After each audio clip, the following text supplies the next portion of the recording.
Making this easy solid perfume wax is probably one of my favorite recent projects.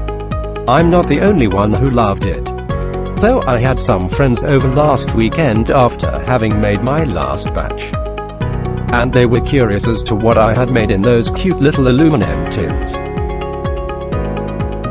When I showed him and let him smell it, they both wanted me to make them some. That's what's so great about this. You can make these in whatever scent you like, be it fruity or floral or woodsy or whatever you prefer.